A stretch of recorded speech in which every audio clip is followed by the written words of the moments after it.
The rain was so heavy I'm that sorry, night in ma'am, but it Columbus seems there's that an I issue could with the barely see account. my own front porch. I stood outside my house at 66 years old, Please, you can't soaked leave to me the out here skin, like this. It's while pouring. my son I'm stared at me sorry. through the I living wish room I could window. help, but you know why. You Behind have to him, go. my daughter-in-law folded her arms and shook We her head. appreciate you coming out in this weather, Sheriff. This isn't your Everything home we know anymore, is right here. Thank Mom, you.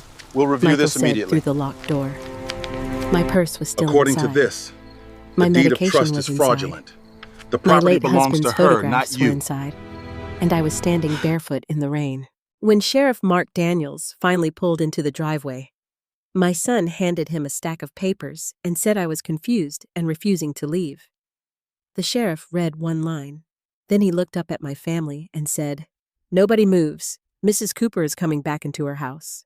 Before I tell you how I ended up outside my own home, I'd love to hear where you're watching from and what time it is there right now. If this story touches your heart, please like and subscribe. And if you've ever felt betrayed by someone you trusted, leave your thoughts in the comments.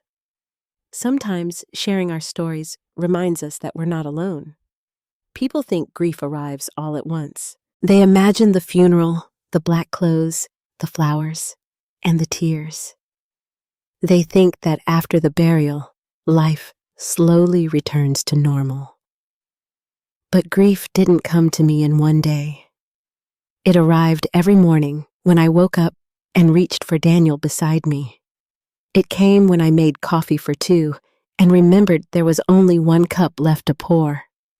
It came when I heard the floorboards creak upstairs and forgot for a brief second that my husband had been gone for 18 months. My name is Ariel Cooper, and I was 66 years old when my family decided I no longer belonged inside my own home.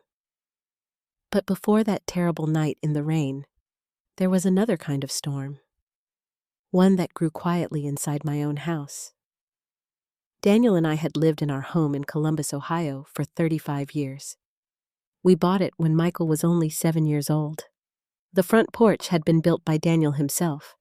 The oak tree in the backyard was planted the year Michael entered high school. Every room carried a memory. The kitchen where we danced while making Thanksgiving dinner. The living room where Daniel proposed after repainting the walls himself. The upstairs bedroom where we sat together during thunderstorms, counting seconds between lightning and thunder. After Daniel died from heart failure, the house became painfully quiet. At first, I believed I could manage alone. I had my church group. I volunteered twice a week at the public library. I walked around the neighborhood every morning, but evenings were difficult. The silence became heavier after sunset. Some nights, I would leave the television running simply to hear another voice. Michael began calling more often. "Mom, are you doing okay? Did you remember your medication? Do you need groceries?" He sounded concerned, caring. I was grateful. My son lived nearly 40 minutes away with his wife Jennifer and their daughter Emma. Their mortgage had become difficult after interest rates increased, and Michael often complained about money. One Sunday afternoon, he sat across from me at my dining table. "Mom, Jennifer, and I have been talking." I looked up from my tea. "About what?" He hesitated. "We think maybe we should move in for a while." I immediately felt guilty for hesitating. "You don't have to do that. We want to help you." Jennifer reached across the table and squeezed my hand. "You shouldn't be alone in this big house, Ariel." She always called me Ariel instead of Mom. I never knew exactly how I felt about that. Emma smiled. "I'd love to live here, Grandma." The idea sounded comforting. The house would be full again. Laughter would return. I wouldn't eat dinner alone. 2 months later, Michael and his family moved into the upstairs bedrooms. The first few weeks felt wonderful. Emma helped me bake cookies. Jennifer cooked dinner. Michael mowed the lawn. For the first time since Daniel died, the house felt alive. I remember sitting on the back porch one evening, thinking that Daniel would have been happy to see the family together again. I wish he had been there, Because slowly, things began to change. Jennifer started organizing the kitchen. At first, it seemed helpful. She labeled cabinets, rearranged dishes, moved my spices. "I just want things to be easier," she said. Then she started managing grocery shopping. "You don't need to worry about this anymore." After that, she began opening the mail. "I'll sort everything for you." Michael offered to pay my bills online. "Technology is confusing, Mom. Let me help." I trusted him. Why wouldn't I?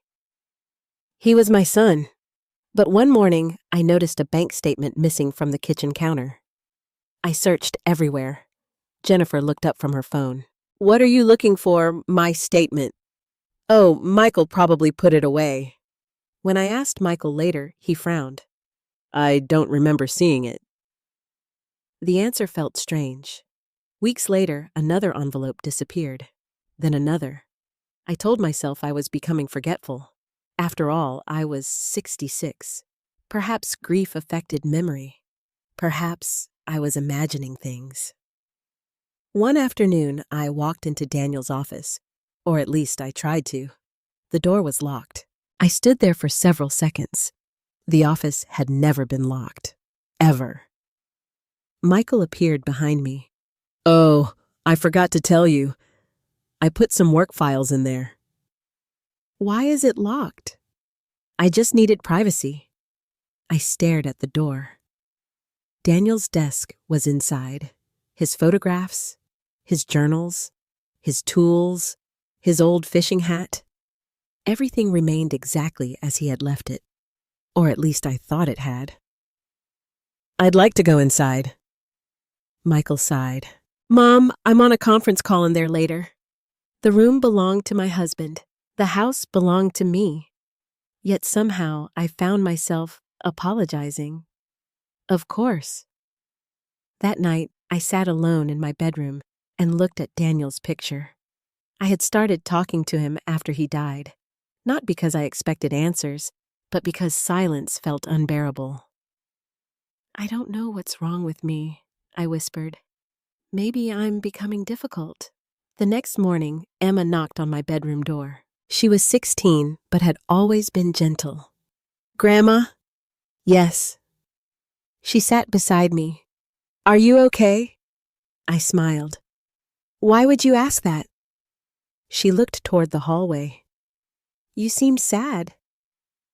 Teenagers notice more than adults realize. I squeezed her hand. "I'm just missing Grandpa." Emma nodded. "I miss him too." For several moments, neither of us spoke. Then she said something I still remember. "Sometimes Mom and Dad talk about money when they think I'm asleep." I looked at her. "What kind of money?" She shrugged. "I don't know." She seemed uncomfortable. I didn't want to place her between her parents and me. "It's okay, sweetheart." She nodded, but didn't look convinced. Days became weeks. The atmosphere inside the house slowly shifted. Conversations stopped when I entered rooms. Jennifer and Michael spent long evenings whispering in the kitchen. Sometimes they looked at me in a way I couldn't explain. Not with love, not with concern, almost as if they were discussing a problem that needed solving. One evening, I walked into the living room. Michael quickly folded several papers. "What's that?" "Nothing." "Can I see?" "It's work stuff." Jennifer stood up immediately. "Dinner's ready." The subject ended, but the feeling remained. For the first time in my life, I felt like a guest in the house Daniel and I had built together. One cold October evening, I stood alone beside the kitchen window. Outside, leaves were falling across the backyard. Inside, I could hear Michael and Jennifer speaking quietly in the dining room. I couldn't understand every word, but I heard one sentence clearly. "We need to do this before she changes her mind." I froze. Before I could move, the conversation stopped. And when Michael walked into the kitchen, he smiled at me as if nothing had happened. But that night, lying awake beside the empty half of my bed, I felt something I had not felt since Daniel died. Fear. Not fear of being alone, not fear of growing older, but fear that something was happening inside my own home, something I did not yet understand. And for the first time, I began to wonder whether my family had moved in to help me, or whether they had moved in for something else entirely. The first thing I lost was not a room. It was not a bank statement. It was not even my privacy. The first thing I lost was confidence in myself. For most of my life, I had trusted my own instincts. I had spent 30 years working as a school librarian. I had raised a son, balanced a household budget, cared for aging parents, and stood beside my husband through layoffs, illnesses, and difficult times. I knew who I was. At least I thought I did. But after Daniel died, and after Michael and Jennifer moved into my home, I slowly began questioning my own memory. It happened little by little. Small things easy to dismiss. One morning, I couldn't find my checkbook. I searched my bedroom, the kitchen drawers, and the desk in the hallway. Jennifer looked up from her laptop. "What are you looking for?" "My checkbook." "Oh, Michael moved some financial things into the office." I frowned. "He didn't tell me." She gave me a smile. "He's just trying to help." That phrase became very familiar. He's just trying to help. A week later, I discovered that my online banking password no longer worked. I sat at the dining room table for nearly 30 minutes trying to log in. After the third failure, Michael walked into the kitchen. "Problems?" "It says my password is wrong." "Oh, I changed it." I looked at him. "You changed my password. I thought it would be safer." "Without asking me," he sighed. "Mom, you keep forgetting things." The word stung. "I don't forget everything." "I didn't say you did." But he had, and the frightening part was that a small piece of me wondered if he might be right.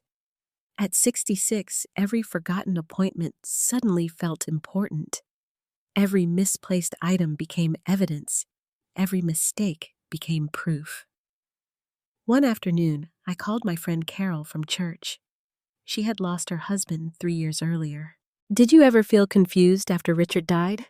I asked. "Of course. I mean, forgetting things." She was quiet. "Some things. Why?" I looked toward the kitchen where Jennifer was speaking on the phone. "I don't know. Maybe I'm just getting older." Carol laughed gently. "Ariel, you used to remember everybody's birthdays without writing them down." I smiled. "I suppose I did." "Don't let grief convince you that you're losing yourself." Her words stayed with me because increasingly I felt as though I was disappearing inside my own home. Even the Wi-Fi password had changed. One evening, I sat down with my tablet to watch an old movie Daniel and I loved. The internet wouldn't connect. Emma walked through the living room. "Grandma, are you okay?" "The Wi-Fi isn't working." She looked surprised. "Dad changed the password?" "When... a few weeks ago." I stared at her. "He didn't tell me." Emma hesitated. "I thought he did." I thanked her and walked into the kitchen. Michael was making coffee. "Why wasn't I told about the new password?" He barely looked up. "I forgot." "You forgot for several weeks." He set down his mug. "Mom, why does it matter?" "Because I live here." His expression changed for only a second, but I saw it. Annoyance, as if I were being unreasonable. "As soon as I get time, I'll write it down." 3 days later, he still hadn't. I eventually asked Emma. She whispered it to me when her parents weren't nearby. I felt embarrassed, like a child asking permission. Daniel's office remained locked. That bothered me more than anything. The room had always been special. Daniel had built every bookshelf himself. His drafting table still sat by the window. His old baseball radio remained on the shelf. Whenever I missed him, I used to sit there. But now, the door stayed closed. One afternoon, while Michael was at work, I tried the knob again. Locked. I stood there staring at the wood. This was my house. Why was I standing outside a room that belonged to my husband? As I turned away, I heard footsteps. Jennifer was watching me from the hallway. Looking for something. Her voice sounded pleasant, but something beneath it felt cold. I wanted to sit in Daniel's office. Michael needs privacy for work. He works downtown. He sometimes works from home. I looked at her. Can I have a key? Her smile disappeared. You should ask Michael. I nodded and walked away. But that night, I couldn't sleep. The next morning, I decided to check the mail before anyone else woke up. The mailbox was empty.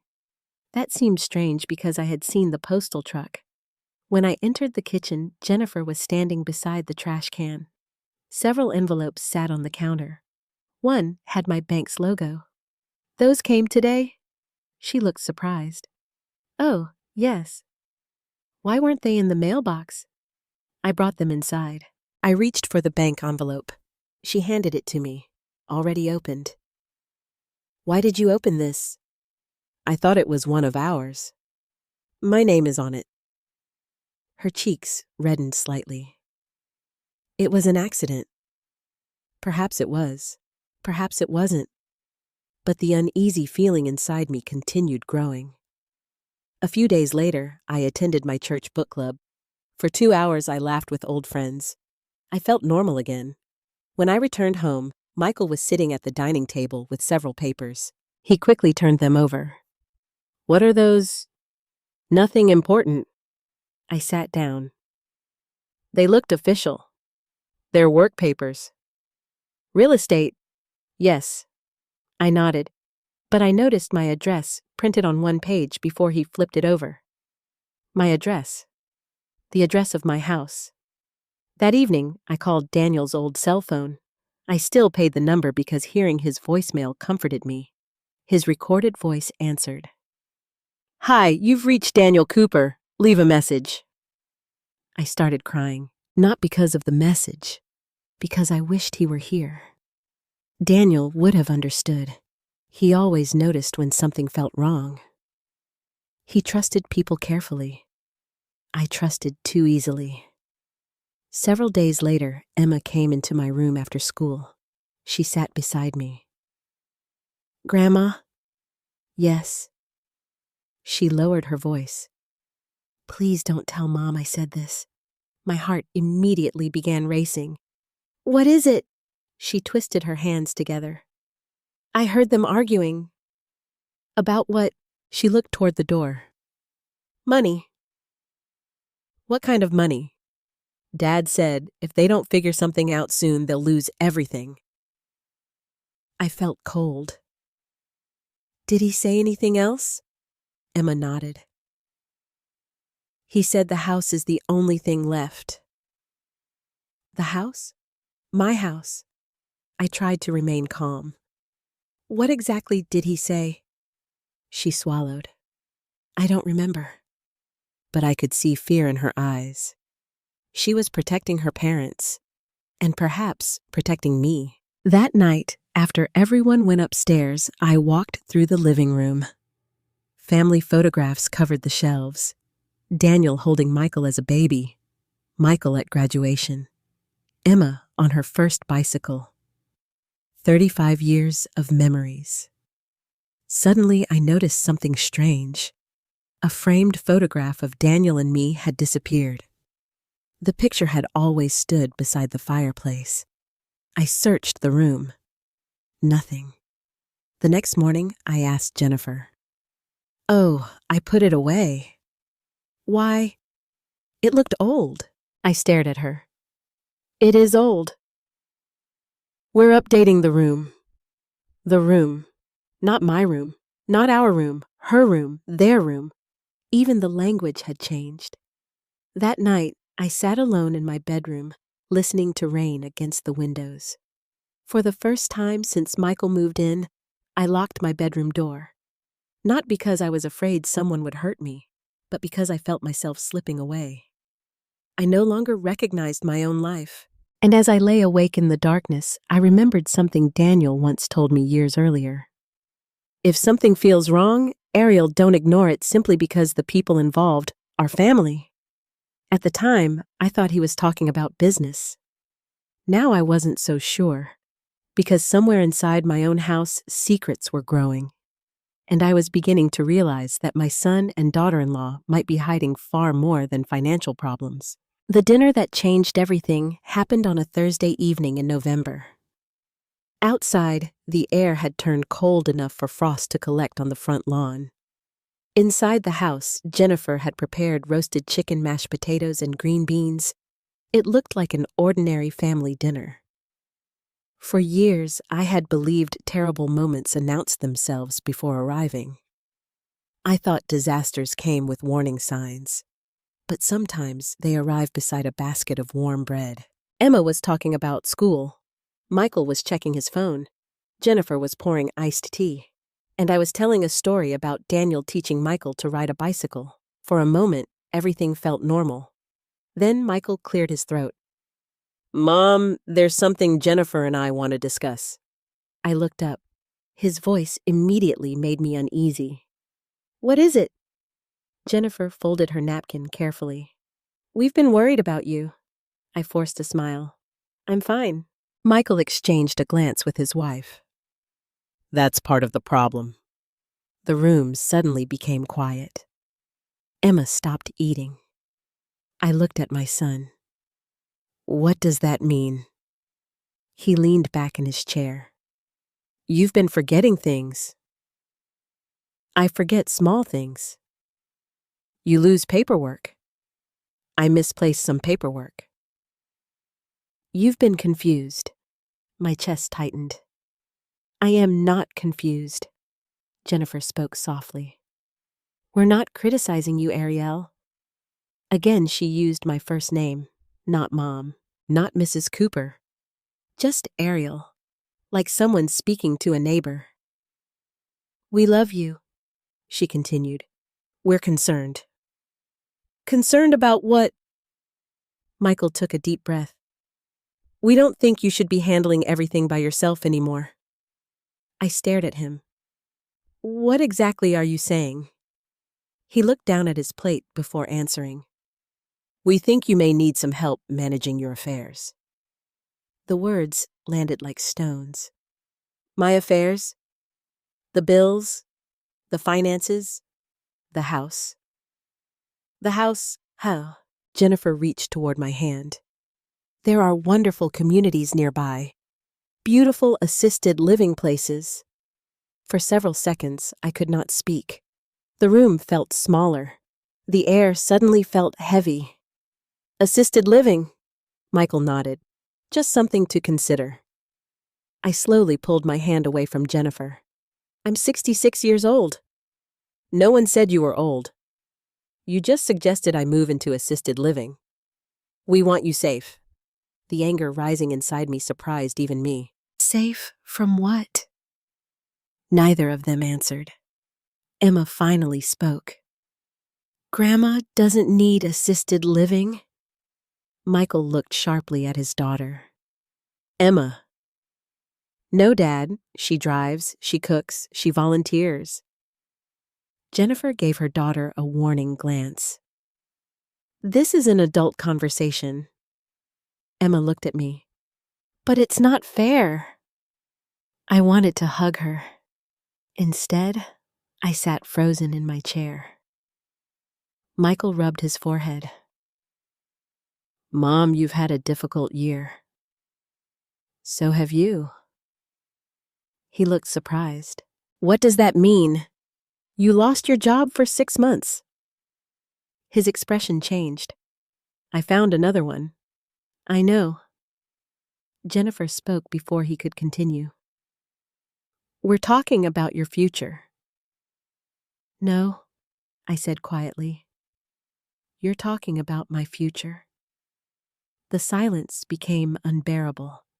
The grandfather clock in the hallway ticked loudly. Finally, I stood up. I've lost my husband, not my mind. I carried my plate to the kitchen. My hands were shaking.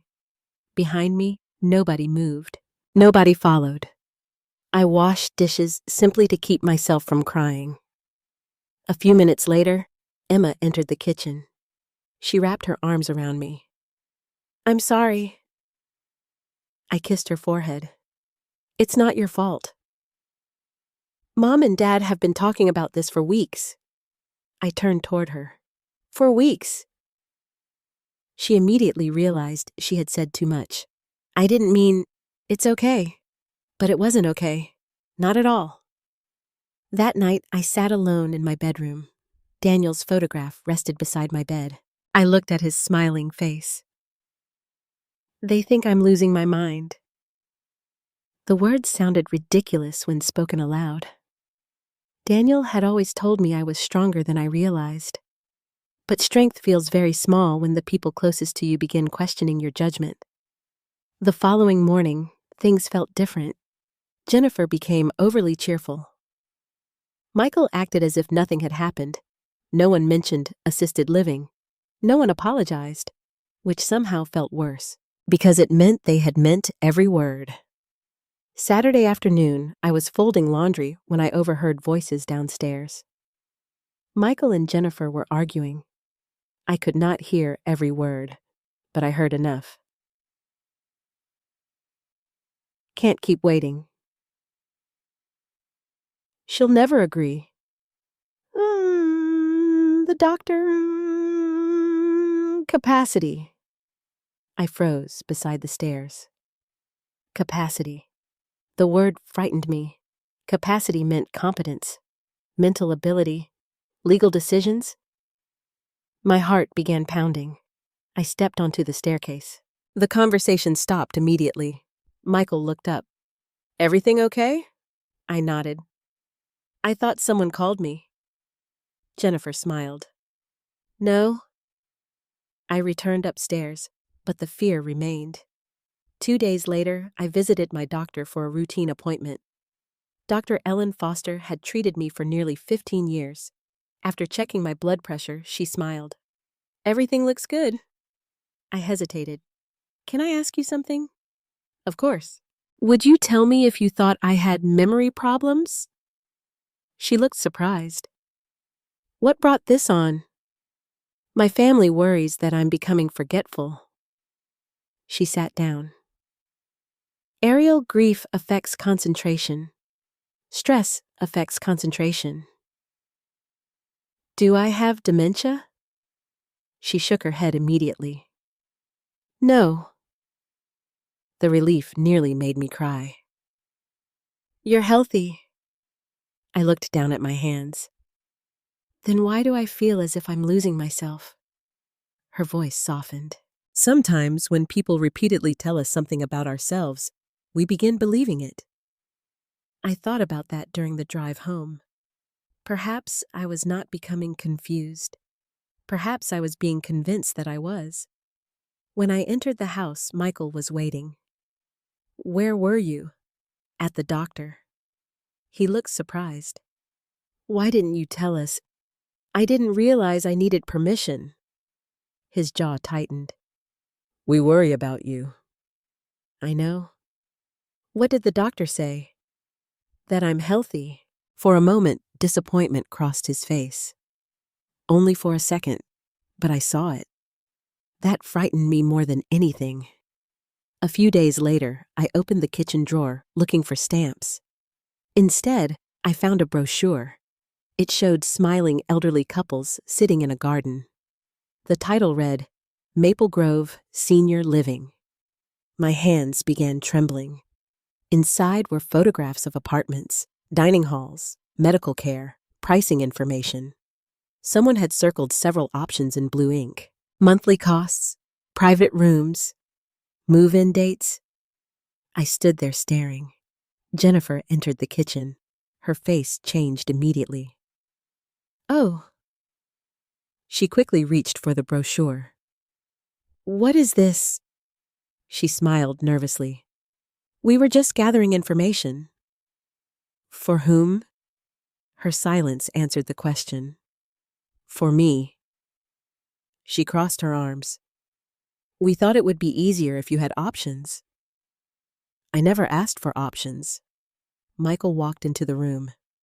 The tension immediately rose. "What's going on?" I held up the brochure. He sighed heavily. "Mom." "No." I looked at both of them. "When exactly did you decide that I couldn't live in my own home?" Neither answered, because for the first time they realized I was no longer doubting myself. And for the first time, I realized something even more frightening. This was not simply concern. It was a plan. And somehow, somewhere, my son and daughter-in-law had already started making decisions about my future without me. Decisions that involved my house, my money, my life. And I was beginning to understand that I might be the only person at that table who had never been invited into the conversation. For 3 days after finding the assisted living brochure, I barely spoke to Michael or Jennifer. The house had become strangely quiet. Not the peaceful quiet I had once shared with Daniel, but the kind that fills a room after an argument nobody wants to finish. Michael left early for work. Jennifer spent hours in her bedroom. Emma seemed caught between us, trying desperately to keep everyone calm. I moved through my own house carefully, as if I were visiting strangers. Yet one thought refused to leave my mind. Daniel. During our 42 years of marriage, my husband had always prepared for everything. He carried flashlights in every car. He kept copies of important documents. He made lists. He labeled boxes. He believed that taking care of the future was one of the greatest acts of love. A memory returned to me one morning while I was making coffee. We had been sitting on the back porch 6 months before his death. Daniel had looked unusually serious. "If anything ever happens to me, promise you'll talk to Robert." Robert Hayes, our attorney, his oldest friend. At the time, I had laughed. "Why would I need a lawyer?" He smiled. "Because sometimes people change when money is involved." I had dismissed the conversation. Daniel rarely worried about our son, at least not openly. But now those words returned with frightening clarity. That afternoon, after Michael left for work and Jennifer went shopping, I found Robert's business card in an old address book. My hands trembled as I dialed the number. "Hayes and Associates." "This is Ariel Cooper." There was a brief pause. "Ariel?" Robert's voice sounded older than I remembered. "It's been a long time." "Yes." "How are you?" I looked around the kitchen before answering. "I'm not entirely sure." He became quiet. "Would you like to come in?" I hesitated. "Please don't tell anyone." His voice immediately changed. "When can you be here?" An hour later, I sat inside his office. Robert Hayes was 71 years old. His hair had turned completely white. He wore the same wire-rimmed glasses Daniel used to tease him about. When he saw me, his eyes softened. "You look tired." I almost started crying, because it was the first honest thing anyone had said to me in months. We sat across from one another. The office smelled of old books and coffee. Photographs of Robert and Daniel fishing together sat on the shelves. For several minutes, neither of us spoke. Finally, he asked, "What's happening?" And for the first time, I told someone everything.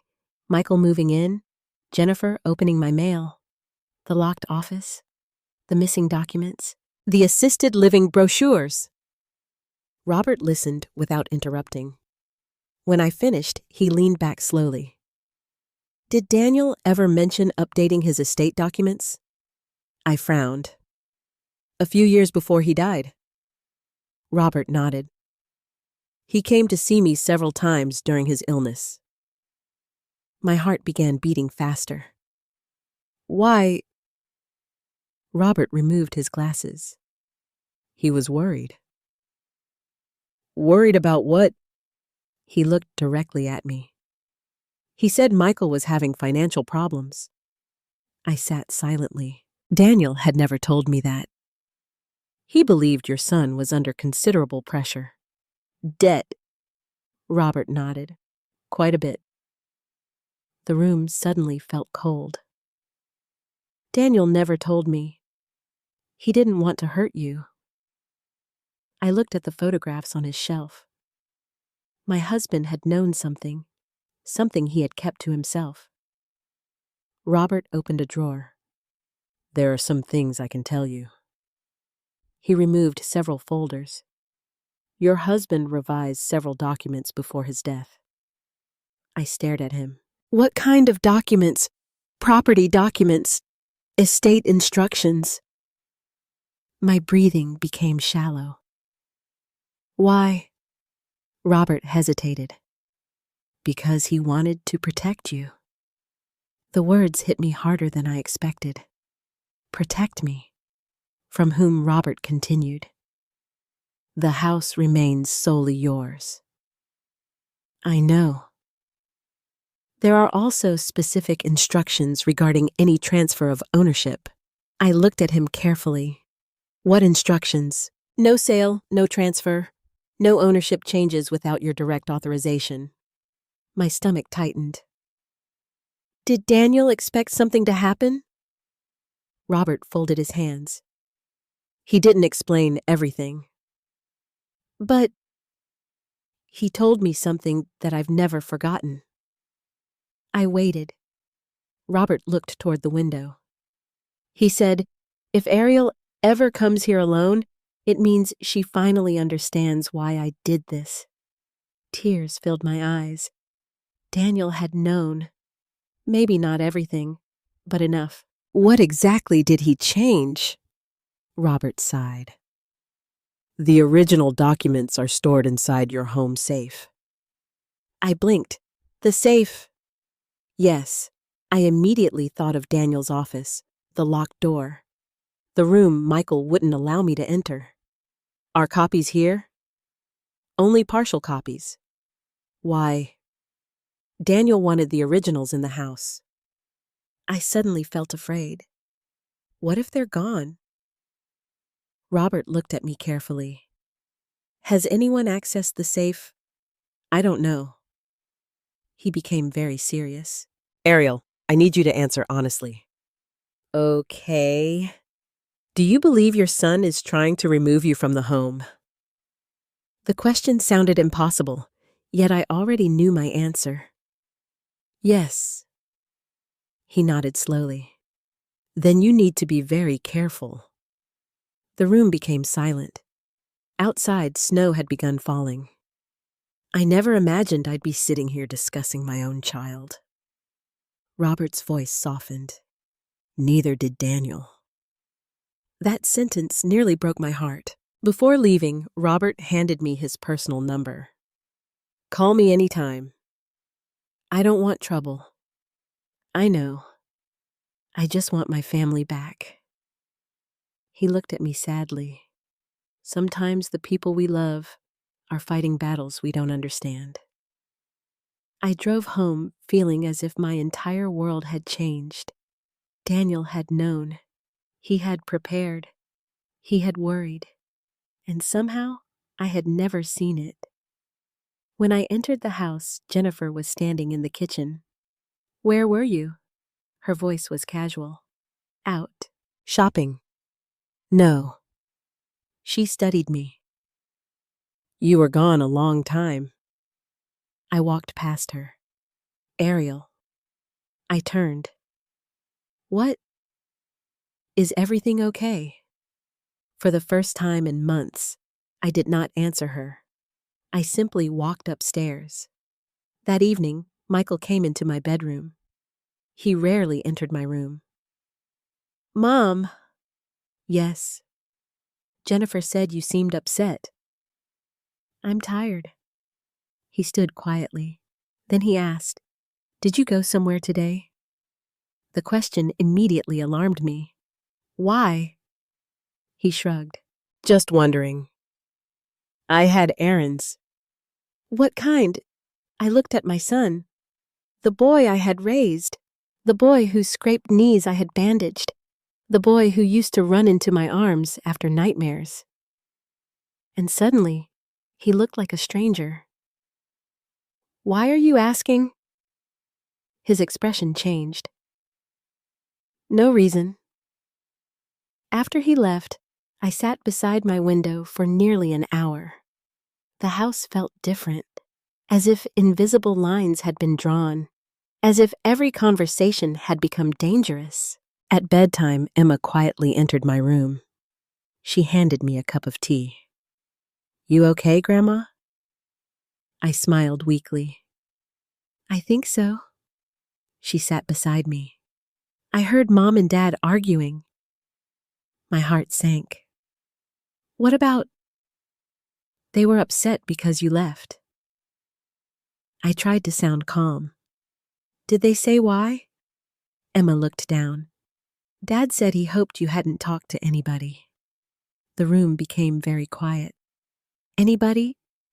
She nodded. "He said if you talked to certain people, things could become complicated." I felt cold. "What people?" Emma shook her head. "I don't know, but I knew.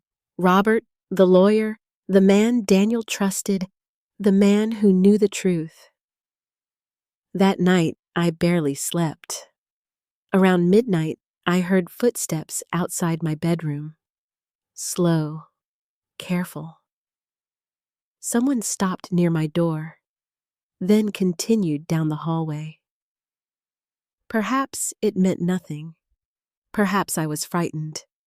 But for the first time in my life, I locked my bedroom door and placed a chair beneath the handle. Because somewhere downstairs, my family was hiding something. Daniel had seen it before I did. Robert understood it. And now I was beginning to understand it too. Whatever Michael and Jennifer wanted, it involved the house. And whatever Daniel had left behind inside that locked office might be the only thing standing between me and losing everything. After my meeting with Robert Hayes, something inside our house changed. Or perhaps it had changed long before, and I was only beginning to see it. For the next several days, Michael watched me more closely than ever. He asked where I was going, who I had spoken to, why I needed to leave the house. Questions that might have sounded harmless to an outsider suddenly felt like interrogation. One Monday morning, I picked up my purse from the kitchen table. "I'm going to the library." Michael looked up from his coffee. "What for?" "I volunteer there." "What time will you be back?" I forced a smile. "Around noon." He glanced at Jennifer. "I can drive you?" "I've been driving myself for 50 years. Jennifer laughed softly. "He's only trying to help." That phrase again. Always help, always concern, always protection. Yet I had never felt less protected in my life. At the library, I found it difficult to concentrate. I returned books to shelves, answered questions, helped an elderly gentleman find large print mysteries. But my mind remained inside my house, inside Daniel's locked office, inside the safe, inside the secrets my husband had apparently left behind. When I returned home, something immediately felt wrong. My bedroom door was slightly open. I always closed it. I walked inside. Nothing appeared disturbed. The bed was made. The curtains were open. But my dresser drawer had been left an inch open. I slowly pulled it out. The envelope containing Robert's business card was gone. My hands became cold. I searched every drawer. Nothing. Someone had entered my room. Someone had gone through my things. That evening at dinner, I watched Michael carefully. He seemed nervous. Jennifer avoided eye contact. Emma barely spoke. Finally, I said quietly, "Has anyone been in my room?" The silence lasted several seconds. "No," Michael answered. "My drawer was opened." Jennifer shrugged. "Perhaps you forgot." The old strategy. Make me question myself. "I didn't forget." Michael sighed. "Mom, nobody is searching your room." I looked directly at him. "My attorney's business card is missing." The room became completely silent. Jennifer slowly lowered her fork. "What attorney?" I immediately regretted saying it. Michael's eyes narrowed. "You talked to a lawyer." I tried to remain calm. "I spoke to Robert." His expression changed instantly. "Why?" "Because Daniel asked me to." "When?" "Years ago." Michael leaned back. "Mom, Robert is retired." "He still practices." "What exactly did he tell you?" I realized then that my son was not angry. He was frightened, and that frightened me. "He told me the house belongs to me." Nobody spoke. Emma looked between her parents. Jennifer finally said, "Nobody said it didn't." "But you looked at assisted living facilities." Michael stood up. "We're trying to help you." "No." My voice surprised even me. "You're trying to make decisions for me." The tension became unbearable. Michael walked out of the kitchen. Jennifer followed him. Only Emma remained. She looked close to tears. "Grandma." I reached across the table. "It's okay." "No, it isn't." She lowered her voice. "They've been arguing every night." I looked at her. "About what?" She hesitated. "Money." Again, always money. 2 days later, another strange thing happened. I went to the garage to drive to church. My car keys were missing. I searched the kitchen, the living room, my bedroom. Nothing. Finally, I asked Jennifer. "Oh." She opened a drawer. "I moved them." I stared at her. "Why?" "I thought you misplaced them." I knew exactly where they were. She smiled. "You've been forgetful lately." The words hit me like a slap. "I am not forgetful." She crossed her arms. "Ariel, nobody is attacking you." I took the keys. "Please don't touch my things." Her expression hardened. "We live here too." For the first time, I answered honestly. "No, you live in my house." The words hung in the air. Jennifer's face became cold. Very cold. That night, I heard Michael and Jennifer arguing upstairs. Their voices rose louder than usual. I only heard fragments. She talked to him. "This changes everything." "You promised." "We can't wait much longer." Around midnight, someone knocked quietly on my bedroom door. It was Emma. She entered carrying a blanket. "Can I sit here?" "Of course." She climbed onto the bed beside me. "When Grandpa was sick, Dad borrowed money." I looked at her carefully. "How do you know that?" "I overheard him." "From whom?" "I don't know." She twisted the edge of the blanket. "He said he could fix everything if the house was sold." My heart stopped. "What house?" She looked at me sadly. "This house." For several seconds, neither of us spoke. I could hear the furnace running downstairs, the old clock ticking, the house Daniel built, the house Michael apparently needed. The next morning, I decided to call Robert. But when I opened my purse, my phone was gone. I searched everywhere. Finally, I found it in the kitchen drawer. The battery was completely dead. I plugged it in. Several missed calls appeared. One was from Robert. I immediately returned the call. Ariel. Yes. Are you all right? Why, I left 2 messages. I never received them. He was silent. Then he asked, Can you speak privately?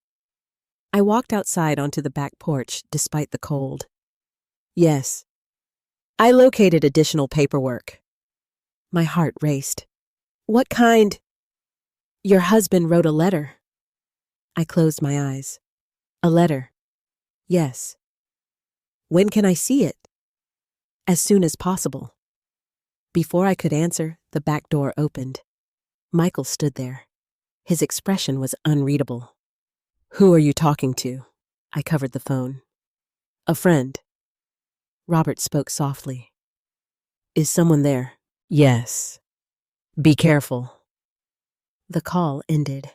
Michael remained standing in the doorway. It's cold. I'll come in. He did not move. Was that Robert? I looked at him. Yes. His jaw tightened. Mom, why are you doing this? Doing what? Bringing lawyers into our family. Our family. His voice rose. We moved here to help you. And now you want to sell my house. His face changed. I never said that. Emma heard you. For a moment, he looked genuinely shocked. Emma shouldn't be listening to adult conversations. No, adults shouldn't be having secret conversations about someone else's home. He stared at me. Then he said something that frightened me more than anything else. You're making this harder than it has to be. The words echoed in my mind long after he walked away. Harder. For whom? That afternoon I tried to enter Daniel's office again. The door remained locked, but this time I noticed scratches around the lock. Fresh scratches, as if someone had forced it open. My breathing became shallow. Had Michael entered the room? Had he opened the safe? Had he found whatever Daniel left? Suddenly, I heard Jennifer behind me. You shouldn't be up here. I turned. This is my husband's office. She folded her arms. Michael needs privacy. No. I looked directly into her eyes. My husband is dead. Michael doesn't need privacy in Daniel's office. Her expression became icy. You don't understand what's happening. I stepped closer. Then explain it. She remained silent, because she couldn't, or because the truth was too dangerous. That night, I sat beside Daniel's photograph. For months, I had spoken to him as a grieving widow. Now, I spoke to him as someone asking for help. What did you know? Outside winter rain tapped against the windows. The house felt different now. No longer safe, no longer familiar. Every conversation felt dangerous. Every missing object felt intentional. Every question from Michael sounded like an investigation. And for the first time in my life, I began locking my bedroom door every single night, because I no longer feared losing my memory. I feared losing my home. And somewhere inside Daniel's locked office, hidden behind a door, my own son refused to open the truth, was waiting. The day the rain came began like any other Sunday. That was the strange thing about life. The moments that divide our lives into before and after rarely announce themselves. When I woke up that morning, I had no idea that by nightfall, I would be standing outside my own front door. I had slept badly. Around 3 o'clock in the morning, I heard Michael and Jennifer arguing again. Their voices traveled through the heating vents. I couldn't understand every word. but I heard mine. Ariel. And then Robert. And finally, we don't have much time. I lay awake until dawn. The sky outside my bedroom window was gray heavy with clouds. Ohio winters often arrived, slowly bringing rain before snow. The weather forecast predicted a major storm. I sat beside Daniel's photograph. For several weeks, I had felt as though the walls of the house were closing around me. I needed peace. I needed somewhere I could breathe. So I decided to attend the morning church service. When I entered the kitchen, Jennifer was making coffee. She barely looked up. "You're going out." "Church." Michael was sitting at the table. "What time will you be back?" I looked at him. "I don't know." He frowned. "The weather's supposed to get bad." "I've driven in rain before." Nobody spoke after that. Emma entered a few minutes later. She hugged me. "You'll be careful." I smiled. "Always." But something in her eyes frightened me. She looked worried, as if she wanted to say something but couldn't. The church service felt different that morning. I could not focus on the sermon. The stained glass windows reflected the dark clouds gathering outside. Rain began hitting the roof halfway through the service. Several members of the congregation decided to leave early. Others stayed waiting for the storm to pass. I remained seated long after the final prayer. For the first time in months, I felt safe. No questions, no arguments, no locked doors, no suspicious looks. Just silence. Linda Harper. My neighbor sat beside me. "You doing all right, Ariel?" I forced a smile. "I'm fine." She looked unconvinced. "We've missed seeing you." "I've been busy." She touched my arm. "If you ever need anything, call me." Simple words, yet they nearly made me cry. Because nobody in my own house had asked what I needed in a very long time. The rain intensified during the afternoon. By the time I left church, the parking lot was covered in water. The windshield wipers barely kept up. The sky had turned almost black. As I drove home, I felt an odd sense of dread. I cannot explain it. Sometimes our hearts recognize danger before our minds do.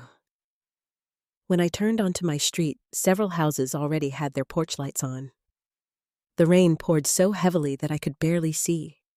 My headlights illuminated the front of my house, and something immediately felt wrong. The porch light was off. Michael always left it on. I parked in the driveway. The rain soaked me before I reached the front steps. I pulled my key from my purse, inserted it into the lock. It would not turn. I tried again. Nothing. I looked closer. The lock was different.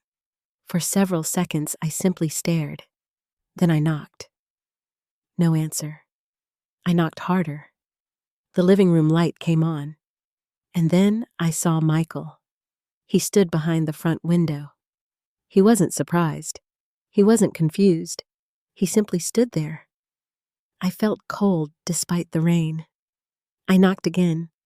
Michael walked toward the door, but he didn't open it. He remained on the other side of the glass. "Michael?" His face looked strange, hard, almost emotionless. "The lock doesn't work." "I know." My heart began beating rapidly. "What do you mean?" Jennifer appeared behind him. She folded her arms. "Michael." My son took a breath. "Mom, you can't come inside right now." For several seconds, I thought I had misunderstood. "What? We need to talk first. Open the door." He shook his head. "Not yet." The rain ran down my face. "My purse is inside." Silence. "My medication is inside." Jennifer spoke. "We'll bring it out." I stared at them. The people standing inside my house. Warm, dry, protected. And I was standing outside. Open the door. Michael's eyes avoided mine. This isn't helping. Helping what? He finally looked directly at me. Things have changed. The words made no sense. What things? Jennifer stepped closer. The house situation. I felt dizzy. What house situation? She spoke calmly. As far as we understand, this house now belongs to Michael. The world stopped. Rain pounded the porch roof. Thunder rolled somewhere in the distance. I looked at my son. He said nothing. Michael. His voice barely rose above the storm. You should have talked to us before involving lawyers. I could hardly breathe. This is my house. He looked away. We have paperwork. My knees felt weak. What paperwork?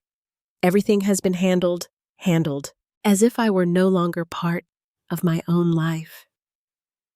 As if decisions had been made without me. The rain continued pouring. My coat was soaked. Water ran into my shoes, and still they stood inside. Neither opened the door. A curtain moved in the upstairs window. Emma. Her face appeared for only a moment, then disappeared.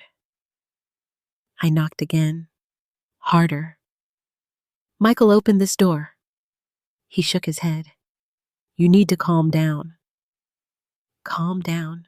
The phrase people use when they want you to appear unreasonable. I suddenly realized what was happening. If I became angry, they would call me unstable. If I cried, they would say I was confused. If I shouted, they would claim I needed help. I stepped back. The rain was freezing now. Several porch lights nearby had turned on. Neighbors were watching. Across the street, Linda Harper opened her front door. She looked shocked. Ariel, I could barely answer. They locked me out. She hurried across the yard carrying an umbrella. What happened? I looked at my own front door, at my son, at my daughter-in-law. I don't know. Michael opened the door only a few inches. Linda, this is a family matter. She stared at him. Your mother is standing in the rain. We'll handle it. Jennifer appeared beside him. Ariel has been confused lately. Linda's expression changed. No, she hasn't. Jennifer smiled politely. We appreciate your concern. Linda looked at me. I could see anger in her eyes. Have you called anyone? I shook my head. Michael answered for me. Everything is under control. No, nothing was under control. The rain continued falling. My hands were trembling. I looked through the doorway. My purse sat beside the table. Daniel's photograph remained on the shelf. My blanket, my medication, my life. All inside, and I was outside. Linda finally reached into her pocket. I'm calling somebody. Michael's voice became sharp. That isn't necessary. She looked directly at him. I think it is. She stepped away and dialed her phone. I didn't yet know who she was calling. I only knew that darkness had begun to settle over the neighborhood. The storm was getting worse, and for the first time in 66 years, I was standing outside my own home with nowhere to go. Inside the house, Michael closed the door. The lock clicked, and I realized that my son had truly done it. He had left me outside, in the rain, alone. The rain kept falling. It seemed endless. The kind of cold Ohio rain that soaks through your coat, your shoes, your skin, until even your bones begin to ache. Linda Harper stood beside me holding her umbrella over both of us, though the wind made it nearly useless. Water ran down my face. My hands shook so badly I could barely hold my purse strap. Inside, the house, lights glowed warmly through the windows. My house.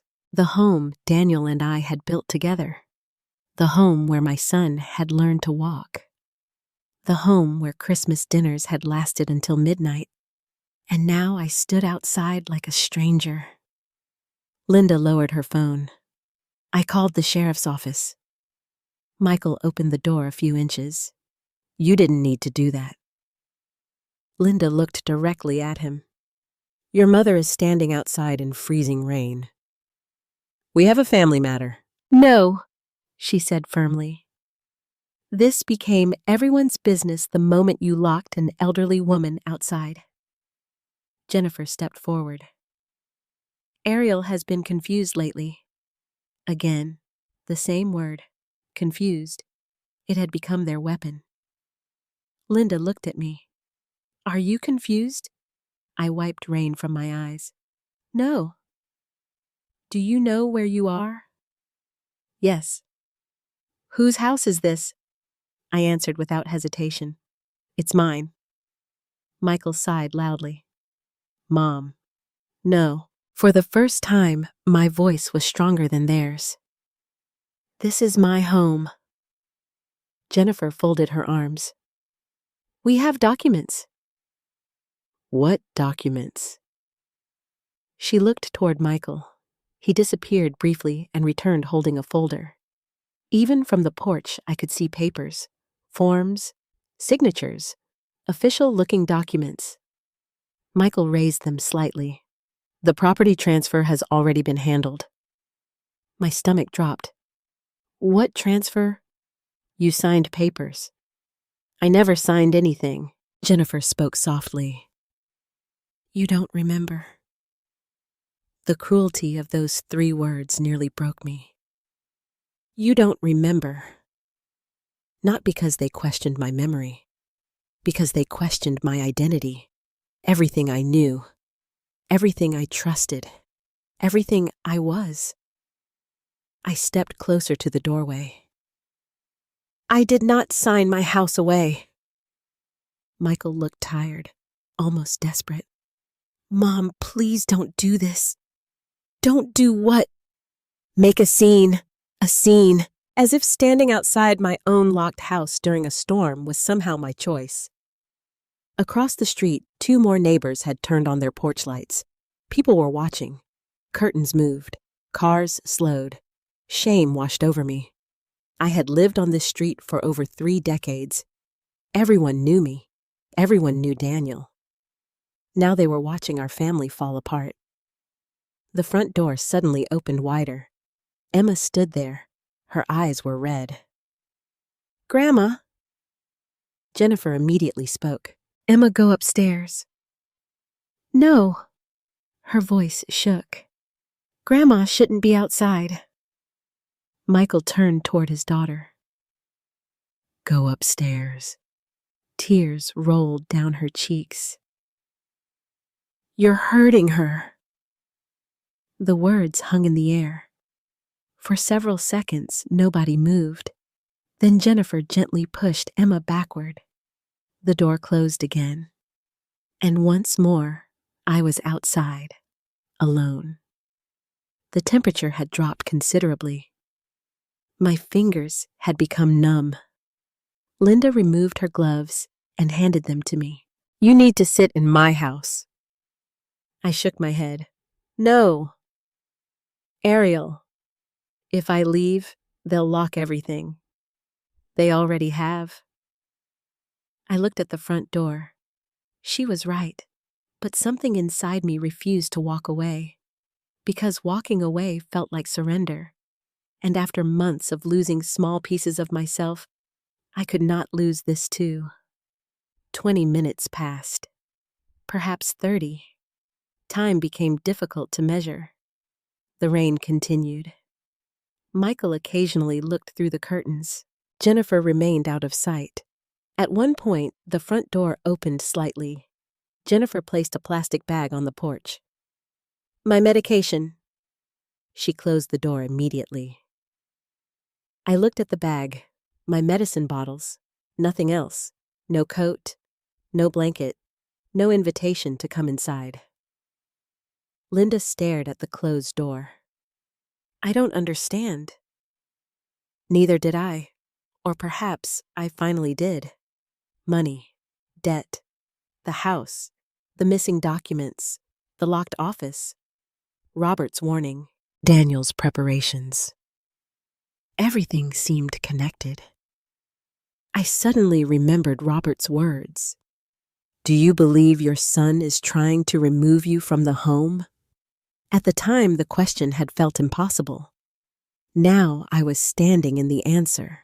A car slowly drove past, then another. Rainwater pooled at the edge of the street. Thunder rolled overhead. My body had begun to shiver uncontrollably. Linda touched my arm. You're freezing. I know. Please come inside until the sheriff arrives. I looked at the front windows. Through the curtains, I could see movement. Michael, Jennifer, safe, dry, warm. My own son had left me outside. No misunderstanding, no accident, no confusion. A choice. And somehow, that hurt more than the rain, more than the cold, more than the fear. I remembered Michael as a little boy with pneumonia. Daniel and I had stayed awake 3 nights beside his bed. I remembered driving him to baseball practice, helping him with homework, working extra hours so he could attend college, holding him after his first heartbreak. I had spent 42 years protecting my son, and now he was protecting himself from me. The front door opened once more. Michael stepped outside under the porch roof. Rain splashed around his shoes. His voice was quieter. You should go to Linda's. No. Mom. No. He rubbed his forehead. This doesn't have to become something bigger. It already is. His eyes met mine. For the first time all evening, I saw something besides anger. Fear. Real fear. Why did you talk to Robert? I looked at him. Why are you afraid that I did? He didn't answer. Because he couldn't, or because the truth was too dangerous. He looked exhausted, older, as if months of pressure had finally caught him. I was trying to fix things. What things? He looked away. Our problems. With my house? He said nothing, and his silence answered everything. The rain intensified. Lightning flashed. Michael stepped back inside. The door closed. The lock clicked. Again. Linda shook her head. I've never seen anything like this. Neither had I. Several minutes later, headlights appeared at the far end of the street. A vehicle turned slowly onto our block. The flashing lights reflected against the rain. Blue, white, blue, white. The sheriff's cruiser. Linda exhaled. Thank God. My heart suddenly began racing, because I didn't know what would happen next. Michael had papers. Jennifer had a story. They had spent months convincing everyone that I was forgetful, confused, perhaps even incapable. What if the sheriff believed them?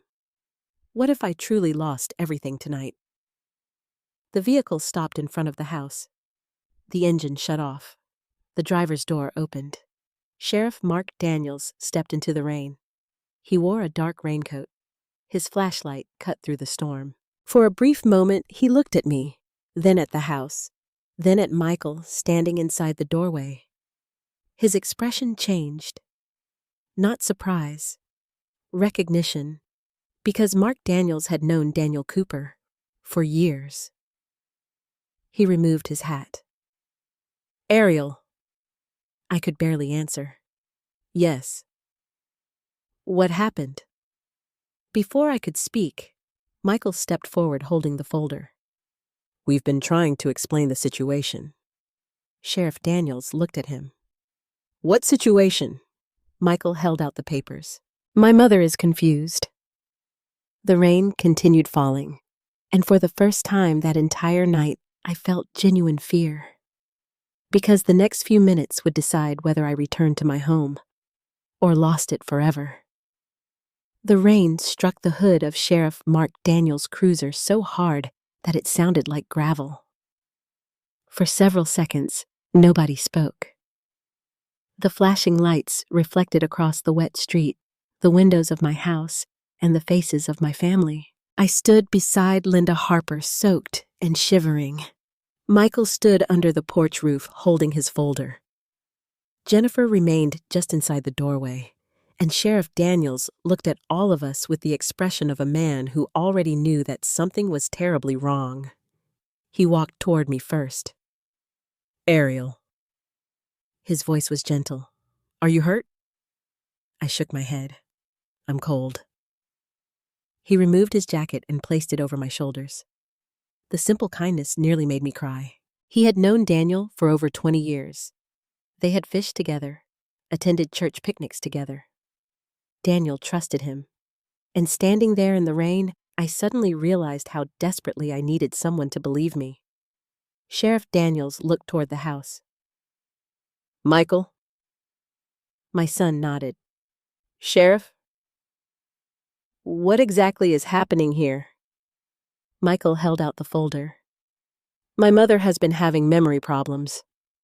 The words felt like a knife. She's become confused lately. Jennifer stepped forward. We've been taking care of her. Sheriff Daniels accepted the folder but did not open it immediately. He looked back at me. Ariel. My voice trembled. This is my house. He nodded once. Okay, Michael quickly spoke. We have documentation.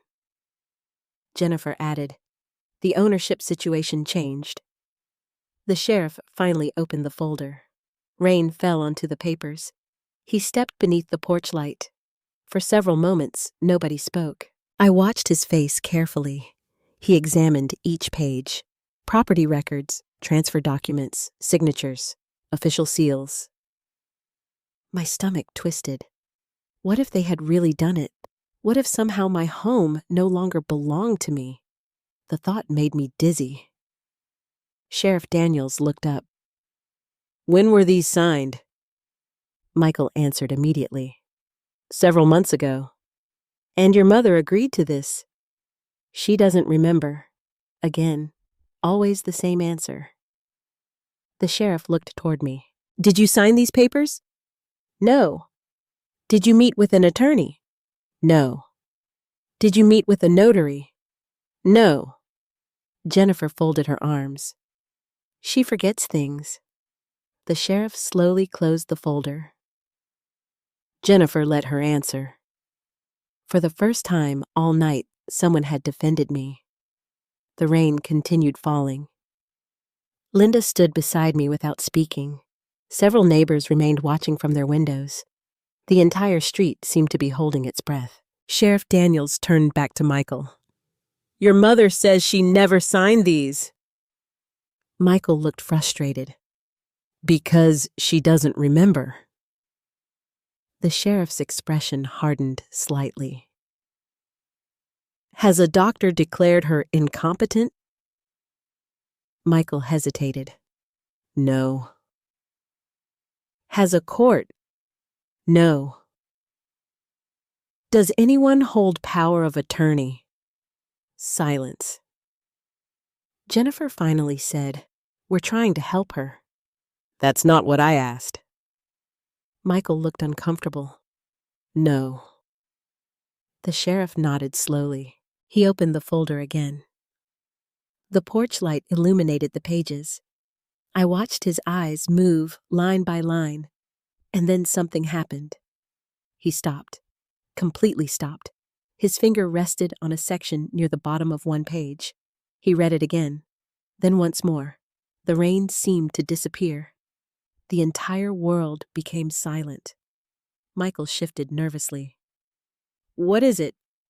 Sheriff Daniels didn't answer immediately. Instead, he looked directly at my son. "Where did you get these documents?" Michael swallowed. "The county office." "Who prepared them?" "Our attorney." "What attorney?" Jennifer answered. "An attorney in Columbus." "Name?" She hesitated. The sheriff looked back down. His eyes narrowed. Something was wrong. I could feel it. Michael spoke again. "Is there a problem?" Sheriff Daniels ignored the question. He looked at me. "Ariel, who was your husband's attorney." "Robert Hayes." His expression changed. "Robert Hayes?" "Yes." He nodded slowly. "I know Robert." Of course he did. Most people in town knew Robert. The sheriff looked at the paperwork again. Then he asked a question that made Michael visibly uncomfortable. "Did Robert prepare these?" "No." "Did he review them?" "No." "Why not?" Michael's face tightened. "There wasn't any reason." The sheriff said nothing. The rain continued falling. Somewhere nearby, thunder rolled, and then the front door opened. Emma stepped outside. She was crying. "Emma!" Jennifer said sharply, but the girl didn't stop. She looked directly at me. "Grandma!" My heart broke. Sheriff Daniels looked at her. "Sweetheart, why don't you stay inside?" Emma wiped tears from her cheeks. "I don't want Grandma to stay outside." Michael turned toward his daughter. "Go inside." "No." The sheriff spoke gently. "Emma, did your grandmother live here before your family moved in?" "Yes." "Did she ever say she was giving the house away?" Emma shook her head. "No." Jennifer immediately stepped forward. "She's a child." But Sheriff Daniels continued. "Did your grandmother seem confused to you?"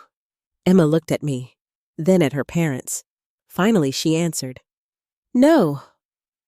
The silence afterward felt enormous. Michael looked furious. Jennifer looked frightened. And I realized something. Their story only worked if everyone agreed that I was confused. The moment people began speaking honestly, their versions started to collapse. The sheriff handed the papers back to Michael. "May I see identification?" Michael frowned. "Why?" "Because I asked." Michael handed him his driver's license. Jennifer reluctantly did the same. The sheriff wrote something in his notebook. Then he turned toward me. "Ariel, where's your identification?" "My purse is inside." He looked at Michael. "Please get her purse." Michael didn't move. "She can wait." The sheriff's voice became firmer. "Get your mother's purse." For several seconds, nobody moved. Finally, Jennifer disappeared into the house. She returned carrying my purse. Sheriff Daniels handed it to me. "Thank you." My fingers trembled as I opened it. My driver's license, my insurance card, everything was there. My address, the address of the house. Sheriff Daniels examined it. Then he looked up at Michael. "Your mother's legal address is this property." "We know. She lives here." Michael said nothing. "Until ownership is clearly established, she cannot simply be removed from her residence." Jennifer spoke quickly. "But she wasn't removed." Linda finally lost her patience. "She's standing in the rain." Nobody answered. The sheriff looked back at the paperwork one final time. The porch light reflected across the wet pages. He stared at the signature, then at the legal language beneath it. Something in his expression changed again. A realization. A concern. Almost disbelief. He slowly reached the final page. His eyes stopped. For several seconds, he said nothing. Michael shifted nervously. "Sheriff?" The sheriff looked up. His face had become very serious. The rain continued falling around us. Blue lights reflected across the driveway. And suddenly, I knew he had found something important, something neither Michael nor Jennifer expected him to notice. He closed the folder, looked directly at my son, and quietly asked, "Do you realize what this sentence means?" Michael's face went pale. "What sentence?" The sheriff did not answer. Not yet. Instead, he looked at me, then at my house, then back at my family. And for the first time that night, I saw uncertainty in my son's eyes. Real fear. Because whatever Sheriff Mark Daniels had just discovered inside those papers was about to change everything. The rain continued falling. Water ran from the edge of the roof and splashed onto the porch steps. The blue lights from Sheriff Mark Daniels' cruiser reflected across the wet driveway. Nobody moved. Nobody spoke. Michael stood beside the front door holding the folder with both hands. Jennifer looked pale. Emma remained just inside the doorway, tears still running down her cheeks. And Sheriff Daniels stared at one particular line on the final page. Finally, Michael spoke. "Sheriff." Mark slowly looked up. "Who prepared these documents?" "Our attorney." "What attorney?" "I already told you." "No," the sheriff said quietly. "You didn't." Michael swallowed. For the first time that night, I saw genuine fear in my son's face. Sheriff Daniels looked down at the paper again. "This signature block states that the transfer becomes effective only upon the death of the surviving owner." Nobody said anything. I barely understood the sentence myself. Mark looked directly at me. "Ariel, you're the surviving owner." I stared at him. "What does that mean?" He held up the page. "It means this transfer cannot take effect while you're alive." Jennifer immediately stepped forward. "That's not what our attorney told us."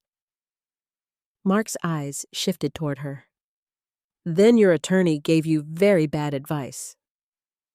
My heart began pounding. Michael shook his head. "No, that's impossible." The sheriff pointed at the document. "It says it right here." He read aloud, "Transfer of ownership shall become effective upon the death of the surviving property owner, Ariel Cooper." The rain seemed to disappear. For several seconds, I could hear only my own breathing. My name, written there, Ariel Cooper. Alive, the surviving owner. Michael looked stunned. Jennifer's face had lost all color. I whispered, "So the house still belongs to me?" Sheriff Daniels answered immediately. "As far as these papers indicate, yes." Linda Harper let out a breath beside me. "Oh my God." Michael stepped forward. "There must be some mistake." Mark looked at him. "Whose mistake?" "Our attorney." "Who is your attorney?" Again, Michael hesitated. Again, Jennifer looked away. The sheriff closed the folder. "I have another question." Nobody answered. "Did Ariel Cooper voluntarily leave this house tonight?" "No." "Did she threaten anyone?" "No." "Was she arrested?" "No." "Has a court ordered her removal?" "No." His voice became firm. "Then why is she standing outside in the rain?"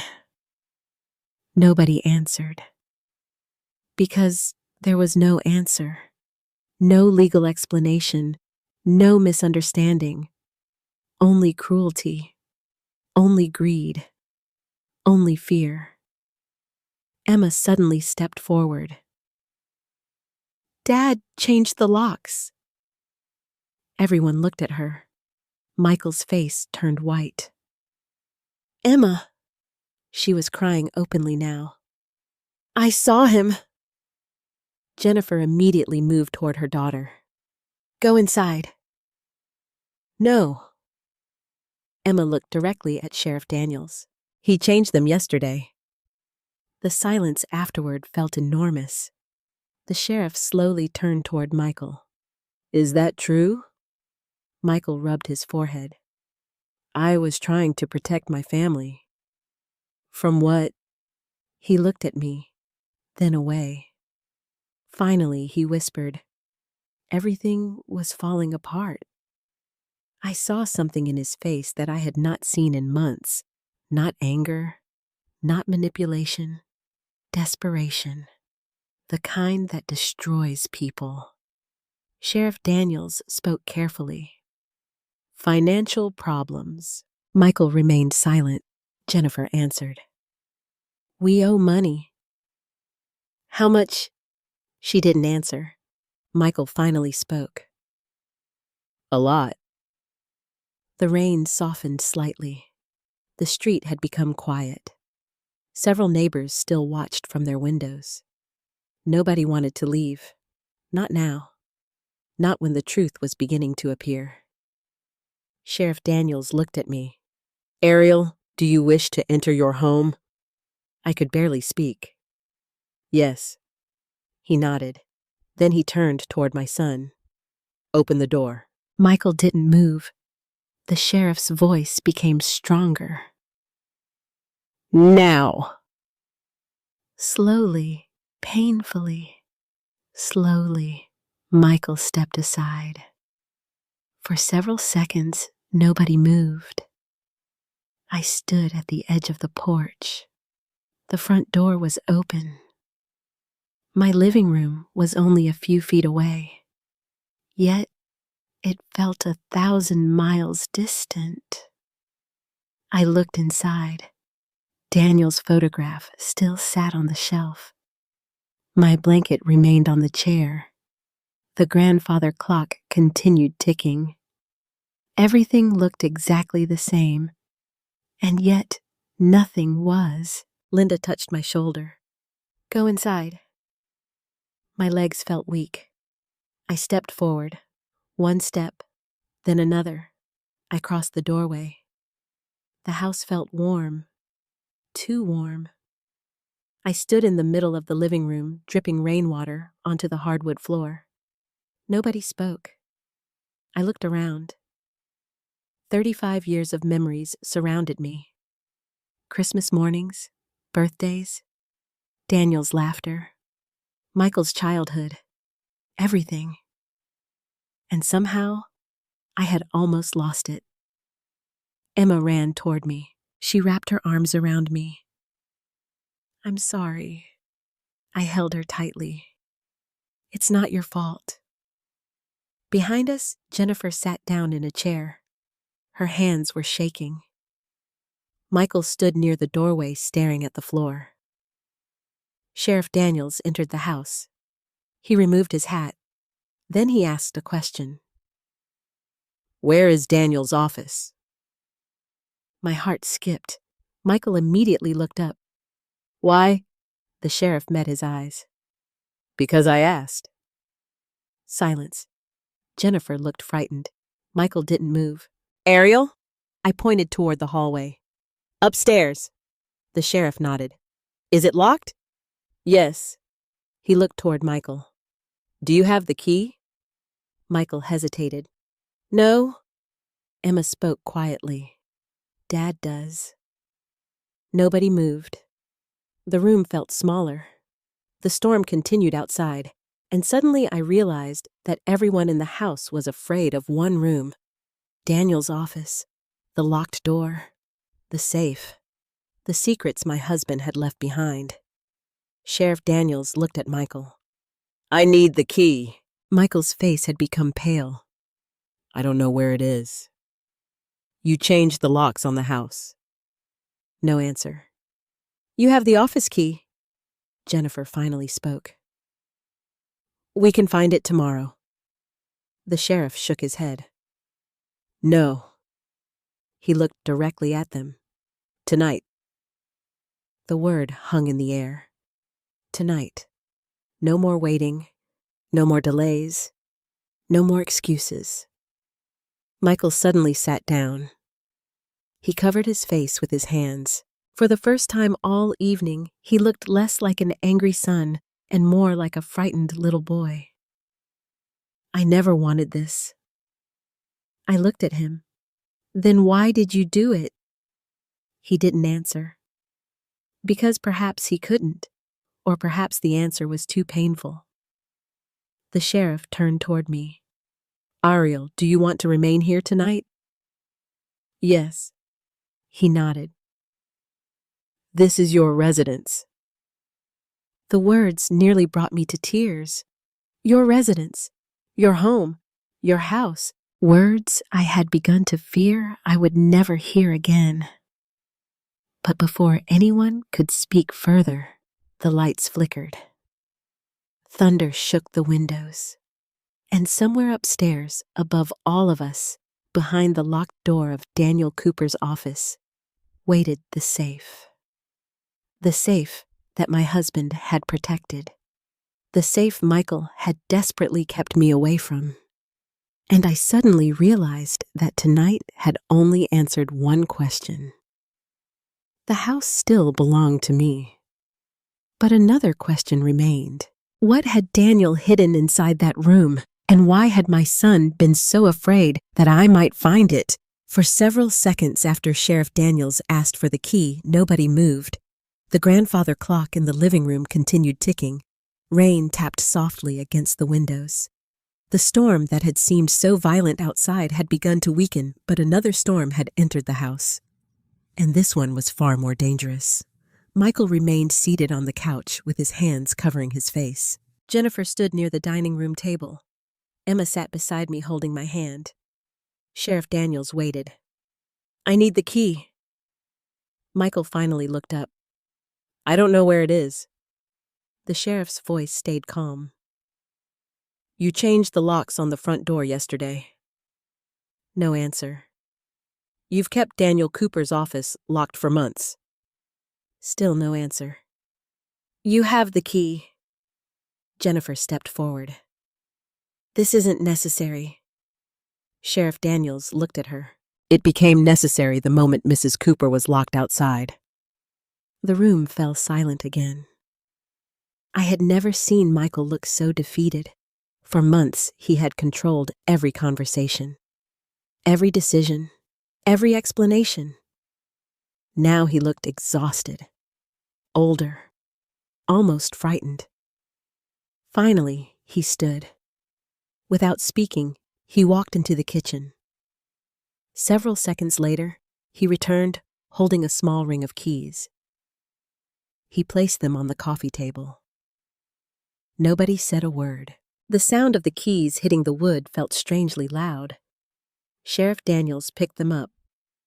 Which one? Michael pointed toward a brass key. I felt my heart begin racing. Daniel's office. The room I had not entered in nearly 7 months. The room my husband had loved. The room my son had hidden. The room that perhaps contained every answer. The sheriff looked at me. Ariel, would you like to come upstairs? My legs felt weak, but I nodded. Yes. Emma immediately stood. I want to come too. Jennifer spoke sharply.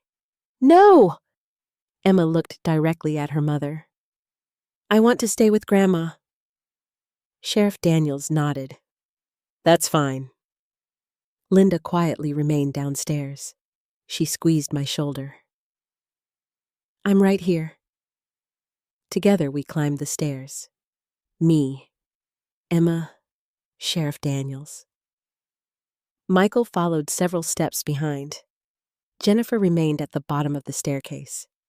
I noticed that she seemed unwilling to go upstairs. That frightened me, because it suggested she already knew what we might find.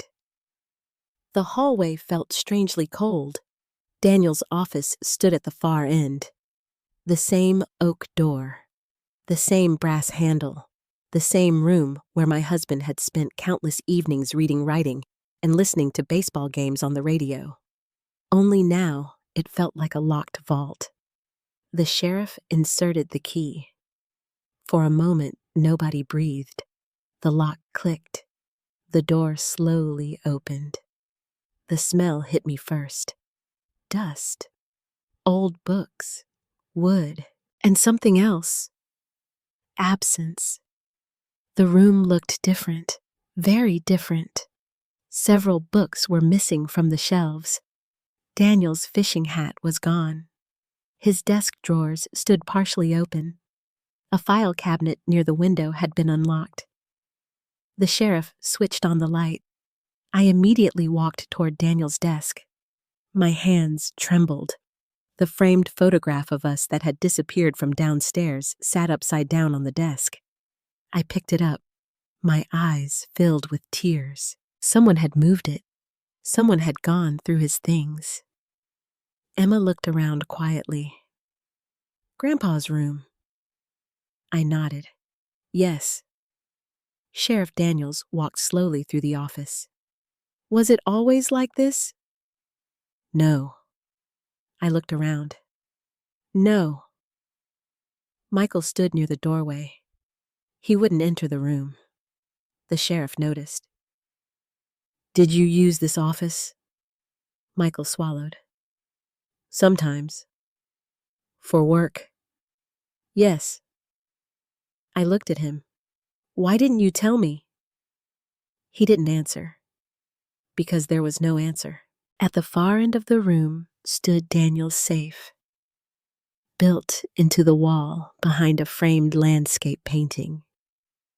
The painting had been moved. My heart stopped. The safe door stood slightly open. The sheriff noticed immediately. Has this been opened? I looked at Michael. He looked away. I don't know. The sheriff gently pulled the door wider.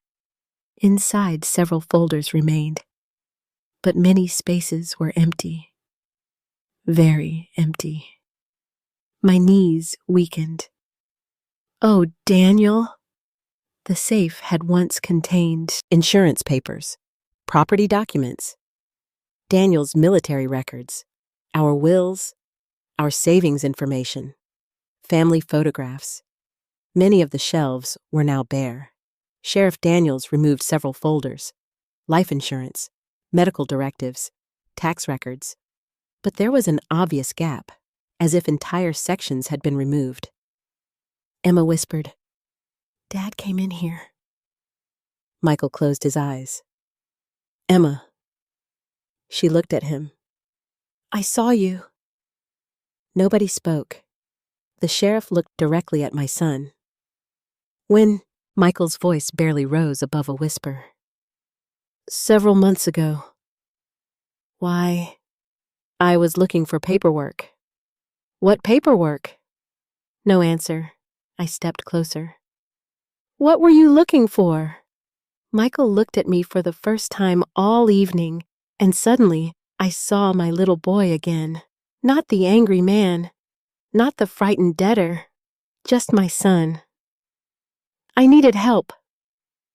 The words broke my heart, but they did not explain the lies, or the locks, or the rain.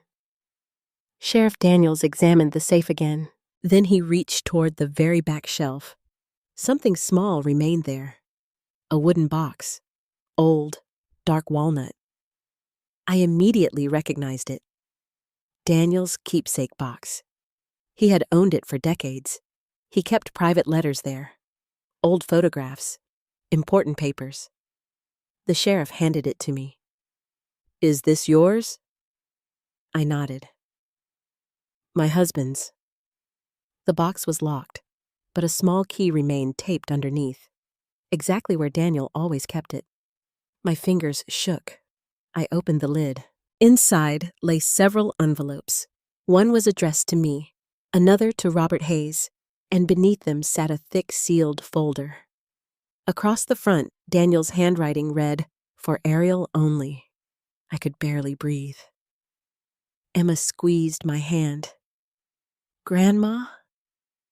Tears filled my eyes. Daniel's handwriting. Daniel's words. Daniel had known. Somehow, before his death, he had known. The sheriff looked toward Michael. Did you know this was here? Michael shook his head. No. For the first time all evening, I believed him. Whatever Daniel had hidden, Michael had not found it. Perhaps that was why he had become so desperate. The sheriff gently spoke. Ariel, perhaps you should read these downstairs. I nodded, but before we left the room, I noticed something else. One of Daniel's desk drawers stood open. Inside lay several empty file folders, each labeled in Daniel's handwriting: property, trust, estate, transfer, empty, completely empty. Someone had removed them. The sheriff noticed too. Do you know where these documents are? Michael looked exhausted. No. Jennifer suddenly appeared in the doorway. Her face had become pale. Michael. Nobody answered.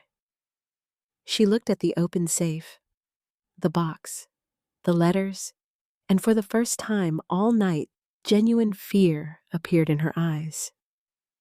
Not anger, not frustration, fear. Because whatever Daniel had left behind was still here, still hidden, still waiting. And downstairs, in the warmth of the living room, surrounded by the family he had spent his life protecting, I was about to read words written by my husband before he died. Words that might finally explain why he had spent his final months preparing for a day he apparently believed would come. The day I would stand alone. The day I would need him. And somehow, even after death, Daniel Cooper had found a way to leave me one final act of protection. We returned downstairs slowly. The wooden box rested in my hands. Daniel's box, the same box he used to keep on the highest shelf in his office. The same box he once jokingly called his insurance policy against bad decisions. At the time, I thought he meant taxes. Now I wasn't so sure. The living room felt completely different. Only an hour earlier, I had been standing outside in the rain. Now everyone sat inside my home waiting for the words of a man who had been dead for 18 months. Sheriff Daniels remained near the fireplace. Linda sat quietly beside Emma. Jennifer occupied the edge of the couch. Michael sat alone in Daniel's old chair. Nobody spoke. The only sound came from the rain against the windows and the ticking grandfather clock. I looked down at the envelope. My name was written in Daniel's familiar handwriting. Ariel. No one had written my name like that since he died. My fingers trembled as I opened it. Inside was a folded letter. The paper had yellowed slightly. I recognized the blue ink immediately. Daniel had always written with the same fountain pen. I took a deep breath and began reading. My dearest Ariel, if you are reading this, it means I am no longer there to protect you. I prayed you would never need this letter. If life has been kind to you, put this away and never think about it again. But if you feel alone, pressured, frightened, or uncertain, then listen carefully to me one last time. My voice began to shake. Nobody moved. Nobody interrupted. I continued. You have always trusted people more than I have. That is one of the reasons I fell in love with you. But it is also why I worried about leaving you alone. Michael is our son, and I love him. But love does not always protect people from desperation. If financial troubles ever become severe, people sometimes convince themselves that they are helping when they are actually hurting those they love. Tears filled my eyes. I looked at Michael. His head remained lowered. I continued reading. I met with Robert because I wanted you protected. No one can sell the house while you are alive. No one can transfer ownership without your direct consent. No one can force you from your home. If anyone tells you otherwise, call Robert immediately. The room remained silent. Sheriff Daniels lowered his eyes. Linda quietly wiped tears from her face. Emma held my hand tightly. I kept reading. Most importantly, Ariel, trust yourself. You are stronger than you believe. You are not forgetful. You are not weak. You are not incapable. If you ever begin doubting yourself because of the opinions of others, remember this. I trusted your judgment completely. I could no longer see clearly. Tears blurred the page. For months, I had questioned myself, questioned my memory, questioned my judgment, questioned my own mind. And now my husband was answering me from beyond his grave. I took several breaths before continuing. If Michael ever finds himself struggling, help him if you choose. But help must always come freely, never from guilt, never from pressure, and never by sacrificing your own safety. The house belongs to you. The decision belongs to you. Your future belongs to you. I love you, always. Daniel. The room became completely silent. Even the rain seemed softer. I lowered the letter. Nobody spoke for nearly a minute. Then Emma quietly began crying. I miss Grandpa. I pulled her into my arms. So do I. Across the room, Michael covered his face with both hands. For several moments, he said nothing. Then he whispered, he knew. I looked at him. What? He knew I was in debt. The confession hung in the air. Jennifer closed her eyes. Michael looked older than I had ever seen him. I lost almost everything after the business failed. I had known he struggled, but not like this. He continued. Credit cards, loans, the house we bought, medical bills.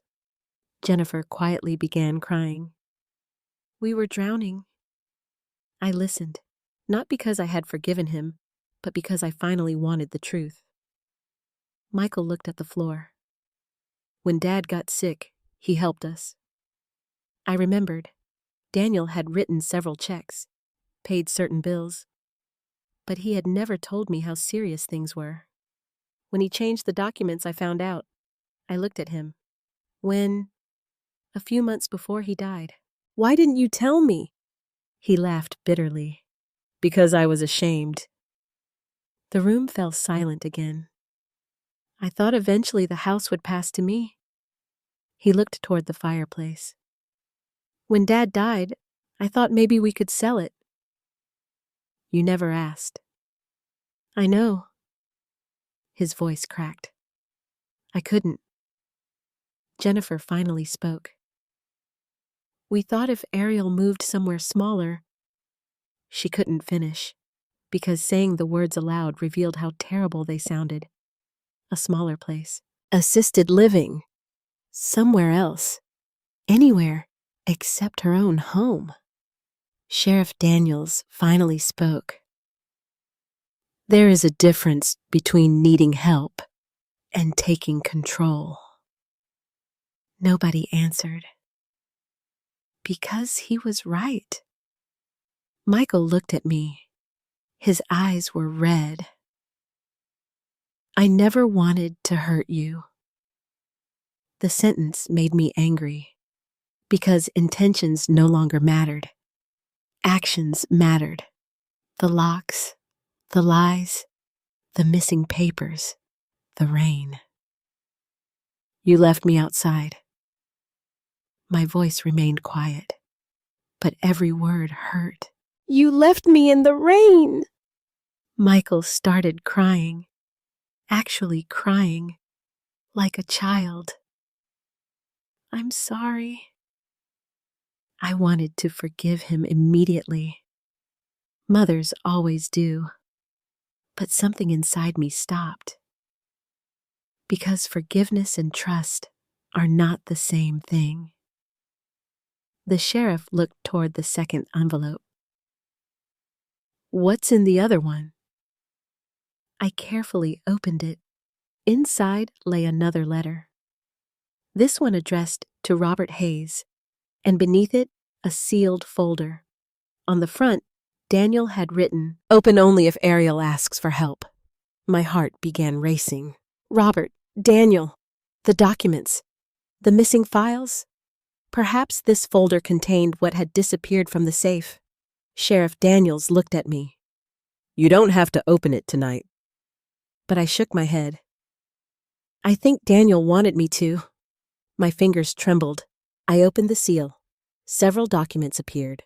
Copies of property records, legal instructions, a notarized statement, and one final page. At the bottom sat Daniel's signature, the date, and Robert Hayes' witness signature. I began reading, and within the first few lines, I realized why Daniel had hidden these papers. Because he had anticipated exactly what happened, almost exactly. The room seemed to grow colder. Michael looked up. What is it? I looked at my son, then at Jennifer, then at the sheriff. Because the papers Daniel left behind contained one final protection, one final instruction, and one final decision that my husband had made before he died. A decision that nobody in the room knew existed, including me. Nobody spoke. The papers in my hands suddenly felt heavier than the wooden box itself. Daniel's final protection. His final decision. The words on the page blurred as tears filled my eyes again. Sheriff Daniels stepped closer. Take your time.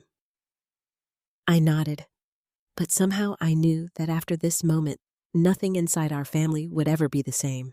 I looked down at the document. At the top, in Daniel's handwriting, he had written, "If this document is being read, it means Ariel needs the truth." I swallowed hard and continued reading. Several months before my death, I became aware that Michael's financial problems were significantly worse than he admitted. I love my son. I do not judge him, but I fear desperation may eventually place Ariel at risk. Therefore, after discussion with Robert Hayes, I have established additional protections. The room became silent again. Michael slowly raised his head. What protections? I continued. If Ariel feels pressured to sell, transfer, refinance, or surrender the home, Robert Hayes shall become temporary trustee for all property matters until Ariel chooses otherwise. I stopped breathing. Robert. Daniel had appointed Robert, not Michael, not me. Robert. Sheriff Daniels looked surprised. So Robert has authority? I nodded slowly. Apparently. Michael stared at the floor. Jennifer closed her eyes. I continued reading. No documents concerning the property shall be considered valid unless reviewed by Robert Hayes or his office. Any attempt to remove Ariel from the home against her wishes should be immediately reported. My hands trembled. Daniel had anticipated everything. Not every detail, not the rain, not the locked door, but enough. Enough to know that one day I might stand exactly where I stood now. Alone, confused, afraid. And he had left me a way back. Emma squeezed my hand. Grandpa knew. I looked at her. Yes. Michael finally spoke. His voice sounded small. He didn't trust me. The words broke my heart, because they were true, and because Daniel had never stopped loving him. I folded the document carefully.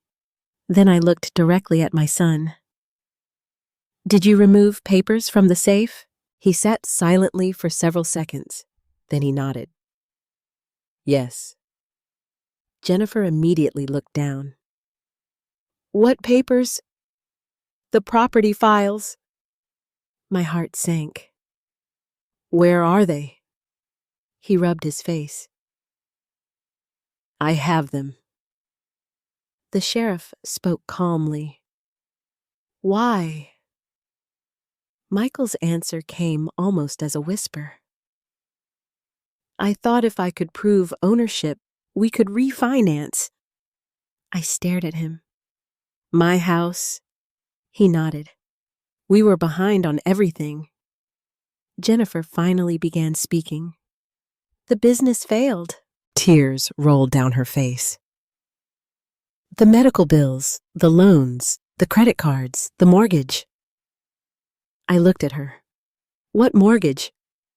Our house. Suddenly, pieces began fitting together. The arguments, the fear, the desperation. They weren't simply struggling. They were drowning. Michael looked at me. We lost almost everything. Why didn't you tell me? His eyes filled with tears. Because Dad already knew. The room fell silent again. He was disappointed. I thought about Daniel, about his quiet concerns, about the changes he made before his death. Perhaps he had seen this coming. Perhaps he had recognized the warning signs that I ignored. Michael continued. When Dad changed the paperwork, I realized he didn't trust me with the house. Did you ask him why? He said his job was to protect you. My chest hurt. Because that sounded exactly like Daniel. Always practical, always preparing, always protecting. Jennifer wiped her eyes. We never wanted this to happen. I looked at her. You opened my mail. She looked down. Yes. You entered my room. Yes. You let me believe I was losing my mind. She started crying harder. We thought eventually you would agree. The honesty hurt, because it revealed something terrible. They had convinced themselves they were helping, and little by little, they stopped seeing me as a person. I became a problem, an obstacle, a solution, anything except a mother. Sheriff Daniels finally spoke. Do either of you understand how serious tonight was? Michael nodded. Yes. No, the sheriff answered quietly. I don't think you do. Nobody spoke. You locked your mother outside. His voice remained calm. In winter. Silence. She could have become seriously ill. Michael lowered his head. I know. No. The sheriff looked directly at him. You know now. The clock struck midnight. 12 slow chimes. The house seemed exhausted. The storm outside had finally ended. But inside us, another storm still remained. Linda stood up. I think everyone needs sleep. Nobody argued. She was right. We had been living inside fear for months, and tonight had finally torn everything open. I looked toward Michael. What happens now? He couldn't answer, because he didn't know. Neither did I. The house still belonged to me. Daniel had protected me. Robert had legal authority. But the family sitting around me had been shattered. Emma quietly spoke. Grandma? Yes. Please don't leave. The words nearly broke me. Because she was the only innocent person in the room. The only person who never lied, never manipulated, never hid anything. I took her hand. I'm not leaving. Michael suddenly stood. He walked toward me slowly. I'll move out. The room became still. Jennifer looked shocked. What? He didn't look at her. I'll move out. I looked at my son. The little boy who once slept with his baseball glove beside his bed. The teenager who asked me to stay awake until he came home. The young man who cried at his wedding, and the man who had left me outside. "You don't have to answer tonight," he said quietly. "But I understand if you want us gone." I could not answer, because I truly did not know. Forgiveness had entered the room, but trust had not. Sheriff Daniels prepared to leave. Before stepping outside, he looked at me. "Call Robert first thing in the morning." "I will." "And Ariel?" "Yes. This house is yours." The words felt different now, not because of the property, because of what they represented. My voice, my choices, my future. After everyone finally went upstairs, I remained alone in the living room. Daniel's letter rested beside me. The fire had almost gone out. Outside, the rain had stopped. For the first time in months, the house felt quiet again. Not because the problems were solved, but because the lies had finally ended. I looked toward Daniel's photograph. "You protected me." And somehow, I could almost hear his answer. Not from the letter, not from the documents, but from 42 years of loving me. Trust yourself. Because the hardest decision still remained. The house belonged to me. But what to do with my family belonged to me as well. And by morning, I would finally have to decide. 6 months later, spring arrived. The snow had disappeared. The trees along Maple Street had begun turning green again. And for the first time in nearly 2 years, I opened every window in the house. Fresh air moved through the rooms. The heaviness that had lived inside these walls slowly began to disappear.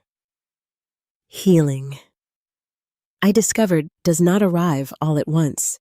It enters quietly, like morning sunlight, like birds returning after winter, like laughter heard in a room that once held only silence. Life had changed in ways I never expected. Michael and Jennifer had settled into their small apartment across town. Their bankruptcy case was moving through the courts. Michael had taken a new job managing inventory for a construction company. The salary was smaller. The hours were longer. But for the first time in years, he was no longer hiding from bills. Jennifer had returned to work at a medical office.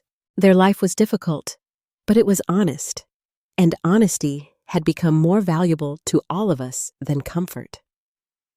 Emma visited every weekend. Some Fridays, she arrived carrying books. Other weekends, she brought cookie dough or old photographs. She often sat in Daniel's office. At first, I worried the room would make her sad.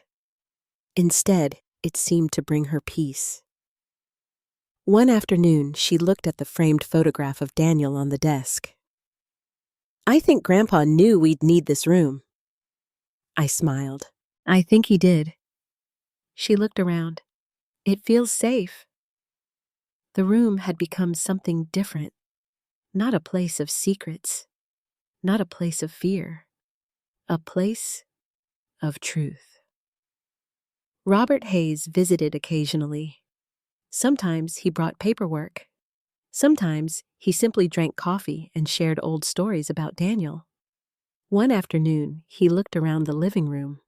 "You know Daniel would be proud of you." I shook my head. "I don't feel very brave." Robert smiled. "Most brave people don't." His words stayed with me because I had spent so many months feeling weak, confused, broken. Only later did I realize something important. Strength does not always look strong. Sometimes strength looks like surviving. Sometimes it looks like saying no. Sometimes it looks like opening your own front door after being told you no longer belong. The relationship with Michael remained complicated. We spoke every week, sometimes twice. The conversations were careful, honest, occasionally uncomfortable. Trust was rebuilding slowly, like a house damaged by a storm. One board at a time, one conversation at a time, one apology at a time. Several months after moving out, Michael asked if we could have lunch together, just the two of us. We met at a small diner Daniel used to love. For a long time, neither of us spoke. Then Michael finally said, "I hated myself that night." I looked at him. "The night of the rain?" He nodded. "I kept telling myself it was temporary." His eyes filled with tears. "I thought if you stayed somewhere else for one night, we could explain everything later." I listened, because now he was finally telling the truth.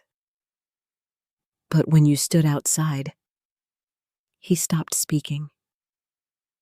"I couldn't open the door." "Why?" He looked down. "Because opening it meant admitting I was wrong." The honesty hurt, but it also healed.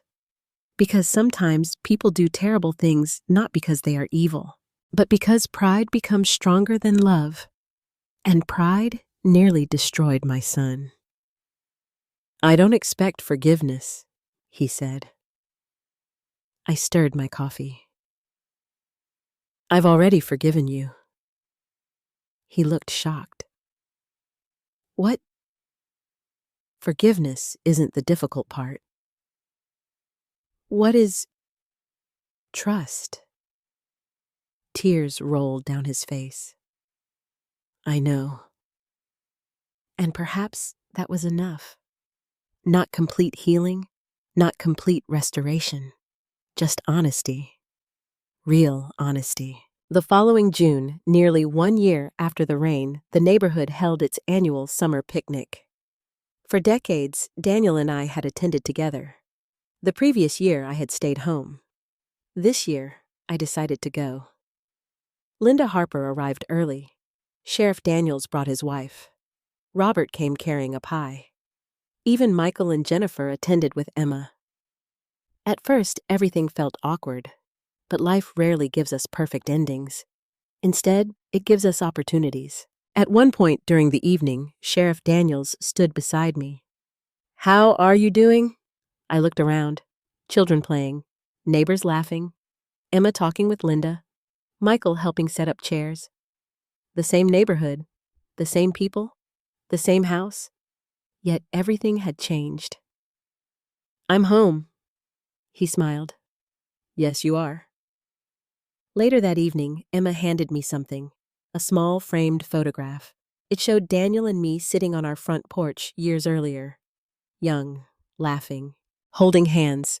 She had written something on the back. "Home is where people protect each other." I cried, not because of sadness, but because she understood, more than any of us.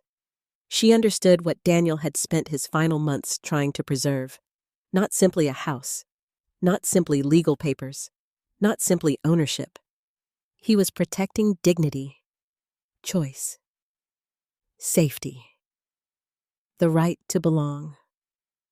That autumn, I finally planted new flowers beside the porch. The same porch where I had once stood in the rain. People often asked if I wanted to replace it. The memory, the steps, the front door.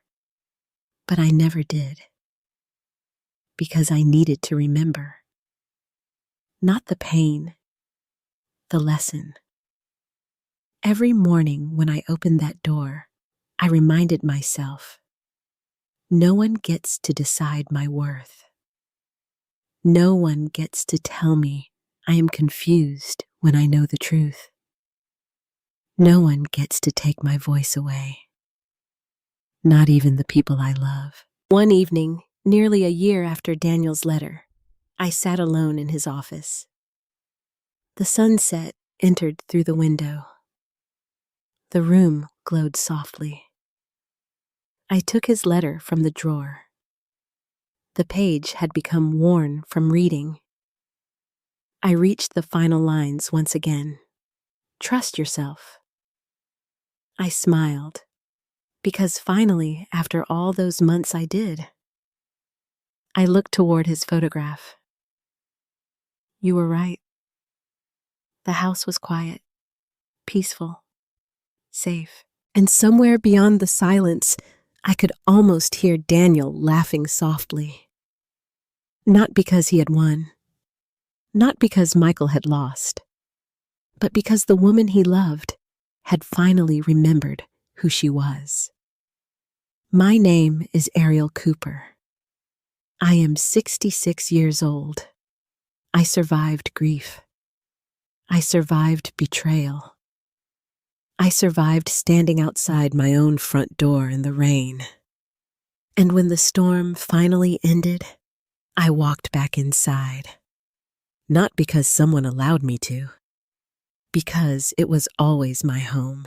Sometimes the deepest betrayals do not come from strangers. They come from the people we love most. This story was never truly about a house. It was about dignity. It was about boundaries.